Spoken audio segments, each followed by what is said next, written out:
जिच्यावर आयुष्यभर विश्वास ठेवला त्याच पत्नीनं आपल्या बॉयफ्रेंडच्या मदतीने नवऱ्याचा काटा काढलाय। आरोपीने आधी नवऱ्याला दारू पाजली, नंतर मफलरने त्याचा गळा आवळला आणि त्यानंतर शिरधडा वेगळं करून ते बोरवेलमध्ये फेकून दिलं। नेमकं काय घडलंय बघूया या व्हिडिओच्या माध्यमातून। प्रेम संबंध, संशय आणि कौर्य यांचा भयंकर संगम असलेली ही घटना। या प्रकरणात हत्या इतकी क्रूर होती की ऐकणाऱ्याच्याही काळजाचा ठोका चुकावावा। ही घटना समोर आल्यानंतर संपूर्ण परिसरात भीतीचं वातावरण निर्माण झालंय।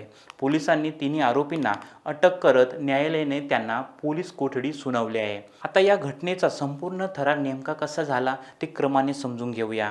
मृत सौरभ हा 26 वर्षाचा तरुण होता। काही दिवसांपूर्वी त्याचा मृतदेह शेतातील एका ट्यूबवेलजवळ आढळून आला। मृतदेहाची अवस्था पाहता हा अपघात नसून हत्या असल्याचा संशय पोलिसांना आधीच होता। सौरभचा मृतदेह अर्धनग्न अवस्थेत आढळून आला होता। त्याचं शिर वेगळं करण्यात आलं होतं आणि ते घटनास्थळी नव्हतंच, त्यामुळे ही हत्या अत्यंत नियोजनबद्ध असल्याचं स्पष्ट झालं। पोलिसांनी या प्रकरणाचा तपास सुरू केला आणि तपास जसा जसा पुढे गेला तसं तसं भयानक सत्य समोर येत गेलं। तपासात उघड झालं की सौरभच्या पत्नीचे लग्नाआधीपासूनच सूरज नावाच्या तरुणासोबत प्रेमसंबंध होते। लग्नानंतरही हे संबंध कायम होते। सौरभला जेव्हा या संबंधाची माहिती मिळाली तेव्हा त्याने त्याला कडाडून विरोध केला। या विरोधातून पुढे हा रक्तरंजित कट रचण्यात आला। पोलिसांच्या माहितीनुसार सौरभच्या पत्नीने आपल्या बॉयफ्रेंड सूरजच्या मदतीने नवऱ्याला संपवण्याचा निर्णय घेतला। या कटामध्ये सूरजचा मित्र सलमान यालाही सामील करून घेण्यात आलं होतं। 9 जानेवारी रात्री उशिरा सूरजने सौरभला भेटण्यासाठी बोलवलं। सौरभ तिथे पोहोचला। सूरज आणि सलमान दोघांनी मिळून त्याला दारू पाजली। सौरभ पूर्णपणे नशेत गेल्यानंतर मफलरच्या साहाय्याने त्याचा गळा आवळण्यात आला।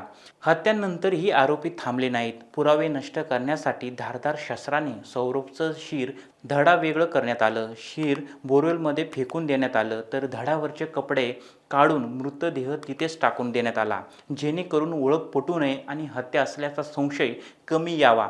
इतकंच नव्हे तर सौरभची दुचाकी आणि मोबाईलही आरोपींनी एका झाडाजवळ लपून ठेवलं होतं। मात्र आरोपींचा हा डाव फार काही काळ टिकला नाही। सोमवारी पोलिसांना एका खबऱ्याकडून अत्यंत महत्त्वाची माहिती मिळाली। त्यानंतर 4 वेगवेगळ्या पोलीस पथकांनी गावाजवळ सापळा रचला आणि पोलिसांनी पाहताच आरोपी सूरज आणि सलमान यांनी थेट पोलिसांवर गोळीबार सुरू केला।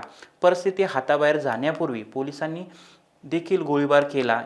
गोळीबारात मुख्य आरोपी सूरजच्या पायाला गोळी लागली आणि तो जखमी झाला। त्यानंतर सूरजला तात्काळ उपचारासाठी जिल्हा रुग्णालयात दाखल करण्यात आलं।